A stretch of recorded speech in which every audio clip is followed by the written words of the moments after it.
Q&PYQ, और ये चौथा पार्ट है आज का। तो चलिए दोस्तों, बिना समय से बर्बाद किए हम पहले क्वेश्चन की ओर चलते हैं।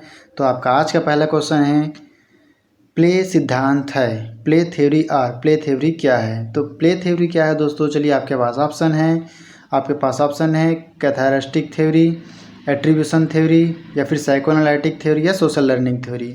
तो दोस्तों प्ले थ्योरी जो है ये आपका विवेचन थ्योरी भी है और साइको एनालिटिक थ्योरी भी है। तो एट्रीब्यूशन थ्योरी नहीं है ना, सामाजिक से अधिगम सिद्धांत नहीं है। तो इस हिसाब से इसका राइट आंसर हो जाएगा ए एंड सी। तो चलिए नेक्स्ट क्वेश्चन की ओर चलते हैं। नेक्स्ट क्वेश्चन क्या है आपका, एमाइलेज लाइपेज तथा ट्रिप्सिन एंजाइम उत्पन्न होते हैं। तो बताइए दोस्तों, एमाइलेज लाइपेज और ट्रिप्सिन एंजाइम कहाँ से उत्पन्न होते हैं? आपके पास ऑप्शन है माउथ से, स्टमक से, या डेवडिनम से, या फिर स्मॉल इंटेस्टाइन से। चलिए बताइए दोस्तों। तो इसका राइट आंसर हो जाएगा डेवडिनम से। ये एमाइलेज लाइपेज तथा ट्रिप्सिन एंजाइम ये जो उत्पन्न होते हैं दोस्तों ग्रहणी में। कहाँ होते हैं? ग्रहणी में। और ग्रहणी किसका पार्ट है? ये स्मॉल इंटेस्टाइन का पार्ट है। स्मॉल इंटेस्टाइन के 3 पार्ट है दोस्तों, कौन कौन सा है? ड्यूडेनम है, जियोजिनम है और इलियम है। ठीक है, चलिए अगली क्वेश्चन की ओर चलते हैं दोस्तों। क्वेश्चन नंबर 3 है, personal factor are state anxiety are. Personal factor of state anxiety are. तो बताइए दोस्तों, personal factor of state anxiety क्या है? क्या वो कॉग्निटिव अप्राइजल है, या टूर्नामेंट है, या एक्सपेक्टेंसी है, या फिर कपिंग स्टाइल है? दोस्तों इसको अगर एलिमिनेट कर दोगे तो आपके पास ऑप्शन 3 निकल के आ जाएगा सामने। तो इसका राइट आंसर है, ये एक संज्ञानात्मक मूल्यांकन है, ये एक एक्सपेक्टेंसी भी है, प्रत्याशा भी है, और ये सामना कर सकते हैं। ये टूर्नामेंट दोस्तों पर्सनल फैक्टर में नहीं आएगा। तो चलिए इसका आंसर आपको मिल गया होगा।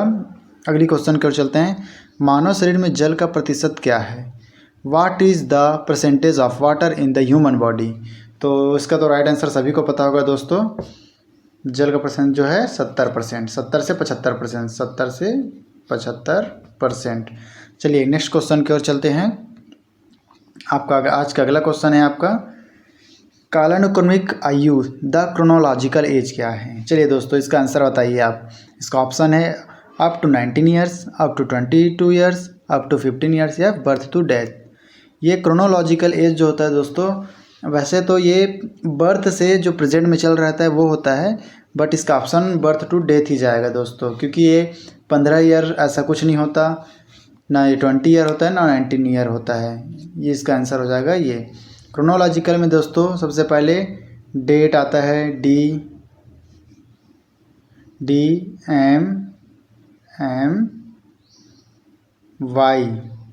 ईयर, डेथ मंथ ईयर, ये क्रोनोलॉजिकल एज है दोस्तों। चलिए अगली क्वेश्चन की ओर चलते हैं। तेज स्प्रिंट दौड़े होती हैं। आपके पास ऑप्शन है 100, 200, 400 मीटर, एंड 800, 1500 या 5000 मीटर, या 1500 या 5000 या 10,000 मीटर। इसका तो आपको आंसर पता चल ही गया होगा दोस्तों। जितने भी एथलीट है बहुत अच्छे से जानते हैं। 1500 से जहाँ रिलेटेड, 800 मीटर से जहाँ रिलेटेड आता है दोस्तों, वो हो जाता है लॉन्ग डिस्टेंस में। तो 800, 1500, 5000, तो 15000, 5000, 10,000, 1500 ये भी लॉन्ग है। तो इसका राइट आंसर हो जाएगा दोस्तों फर्स्ट। चलिए क्वेश्चन नंबर 7 की ओर चलते हैं। क्वेश्चन नंबर 7 है, खाद्य जिसमें प्रोटीन, कार्बोहाइड्रेट, विटामिन, वसा तथा खनिजों जल की सही मात्रा पाई जाती है। वह खाद्य बताइए जिसमें जल की मात्रा सही पाई जाती है, प्रोटीन सही पाया जाता है, कार्बोहाइड्रेट सही पाया जाता है, विटामिन वसा सभी एक सम्मिलित रूप से पाया जाता है दोस्तों। तो क्या है? आपके पास ऑप्शन है मल न्यूट्रिशन, या बैलेंस डाइट, या फिर हैवी डाइट, या फिर ये सभी। तो एलिमिनेशन कर देते हैं दोस्तों। भारी आहार तो नहीं होगा दोस्तों, ये हैवी डाइट बिल्कुल नहीं होगा।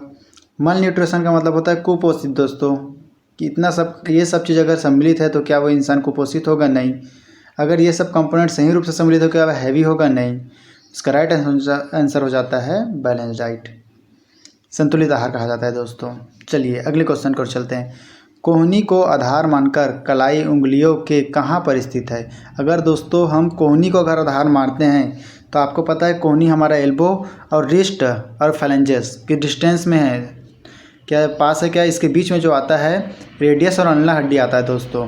तो ये कहीं ना कहीं एक डिस्टेंस तय कर रही है, तो ये सुपीरियर तो होगा नहीं दोस्तों। सुपीरियर का मतलब होता है ऊपर, हमसे ऊपर या फिर हमारे ऊपर।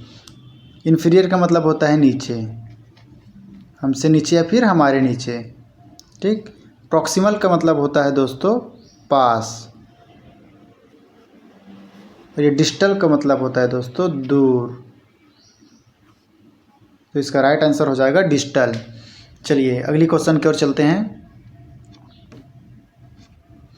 लैटिसिमस डोर्सी कहाँ पाई जाती है दोस्तों? चलिए बताइए। लैटिसिमस डोर्सी ये बड़ी मसल्स है, ये जो मांसपेशी है बड़ी मसल्स है।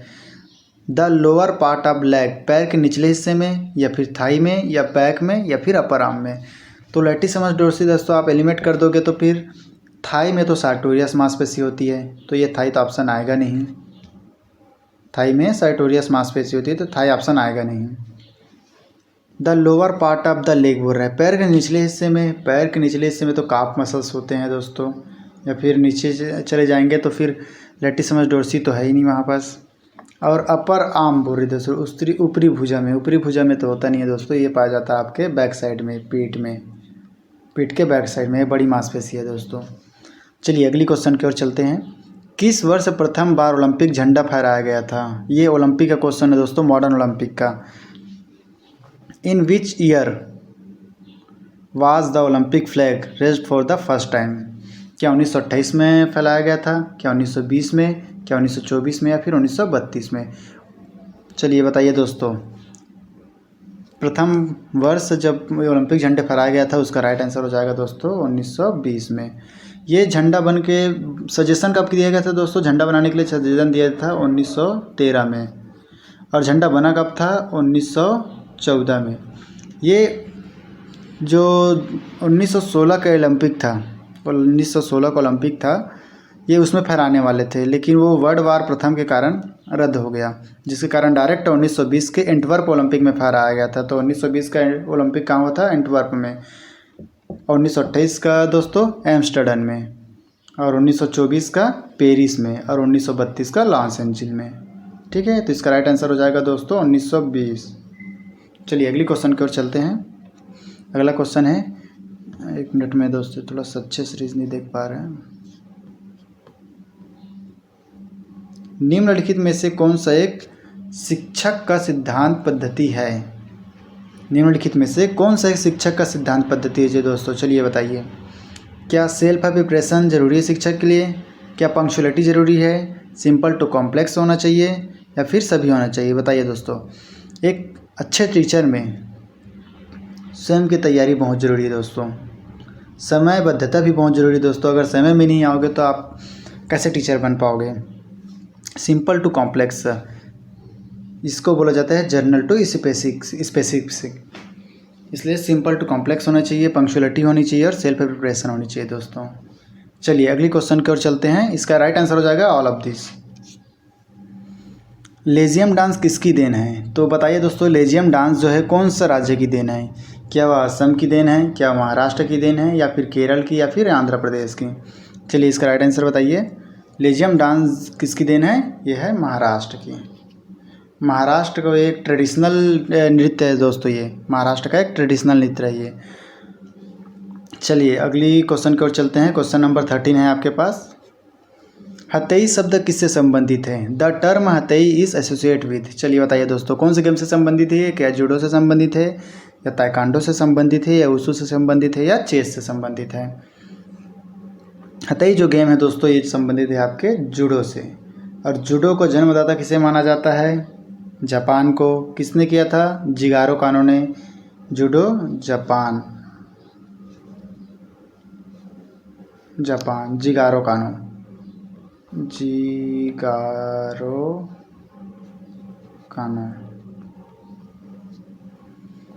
तो हथेई का मतलब क्या होता है दोस्तों? किसी को पता है? नहीं, चलिए मैं बता देता हूँ। हथेई का मतलब होता है जब जूडो का मैच चलता है तो जो उसका निर्णय आता है, रिजल्ट निर्णायक, तो हतई उसी को बोला जाता है जो दोस्तों जो जज द्वारा जो निर्णय लिया जाता है ना उसको बोला जाता है हतई। परिणाम जो देते हैं जज द्वारा वही हतई है दोस्तों।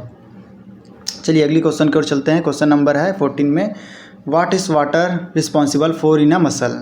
पेशियों में जल किसके लिए उत्तरदायी है? क्या वह शक्ति के लिए शक्ति के लिए उत्तरदायी है, क्या वो पावर के लिए उत्तरदायी है, क्या वो फ्लेक्सिबिलिटी के लिए, या फिर उन्मुक्त में से कोई नहीं। चलिए आपके पास ऑप्शन, इसका सही आंसर क्या है? इसका सही आंसर है फ्लेक्सिबिलिटी के लिए। अगर मसल्स में अगर लचीलापन चाहिए, पानी है तभी लचीलापन होगा वरना स्टिफनेस हो जाएगा दोस्तों। तो इसमें सबसे ज़्यादा उत्तरदायी होता है फ्लेक्सिबिलिटी के लिए। चलिए नेक्स्ट क्वेश्चन की ओर चलते हैं। अगली क्वेश्चन है, नंगे पाँव दौड़ने से क्या होता है दोस्तों? What happen by running barefoot. ये क्वेश्चन बहुत अच्छा है दोस्तों। आई थिंक ये क्वेश्चन मुझे नहीं लगता कि बाकी बहुत से लोग इसको जानते होंगे या फिर नहीं भी जानते होंगे। तो इसका ऑप्शन है आपके पास अम्बेसियस, ट्यूबरक्लोसिस, या फिर हुकवार्म इन्फेक्शन, या फिर एस्क्लेराइसिस।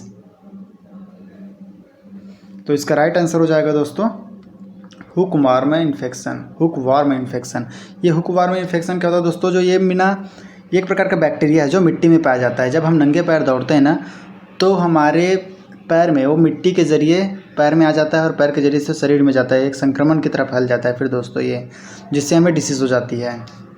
चलिए अगले क्वेश्चन की ओर चलते हैं। इसका राइट आंसर तो पता चल गया आपको। श्वेत रक्त कोशिकाओं का मुख्य कार्य होता है, main function of white blood cell क्या होता है दोस्तों? क्या वो द्रव्यों को ले जाना करते हैं, या फिर मृत कोशिकाओं को हटाने का काम करते हैं, या फिर रक्त संचार को बढ़ाने का, या फिर संक्रमण से लड़ने का? इसका राइट आंसर हो जाएगा फाइट अगेंस्ट इन्फेक्शन, संक्रमण से लड़ना। इसका मुख्य कार्य होता है दोस्तों संक्रमण से लड़ना। चलिए अगली क्वेश्चन की ओर चलते हैं। क्वेश्चन नंबर 17 है, पैलेस्ट्रा किस लिए प्रसिद्ध था? बताइए दोस्तों पैलेस्ट्रा किस लिए प्रसिद्ध था और कहाँ प्रसिद्ध था? पैलेस्ट्रा क्या म्यूज़िक के लिए प्रसिद्ध था? क्या एक मिनट, पैलेस्ट्रा क्या म्यूज़िक के लिए प्रसिद्ध था, क्या तैराकी के लिए प्रसिद्ध था, क्या रथ दौड़ के लिए, या फिर व्यायामशाला के लिए? बताइए। तो पैलेस्ट्रा जो है एथेंस से संबंधित है दोस्तों। एथेंस से, पैलेस्ट्रा एथेंस से संबंधित है और वहाँ था जिम्नेशियम के लिए प्रसिद्ध था, व्यायामशाला के लिए। यहाँ कुश्ती कराया जाता था दोस्तों। म्यूज़िक स्कूल तो दोस्तों डिडासलम सुने होंगे, उसको बोला जाता है। स्विमिंग का अलग होता है दोस्तों, चैरियट रेस। तो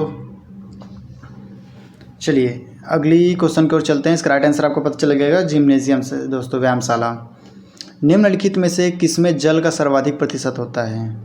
क्या जल का सर्वाधिक प्रतिशत लार में होता है, या आमाशय में होता है, या फिर रक्त में, या पेशी ऊतक में? देखिए दोस्तों जल का तो प्रतिशत सभी में होता है।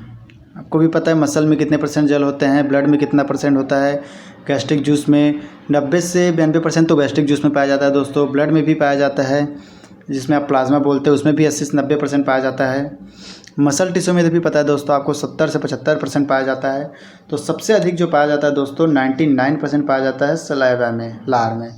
99% सलाइवा में पाया जाता है। गैस्ट्रिक जूस की बात करें तो 92% पाया जाता है दोस्तों।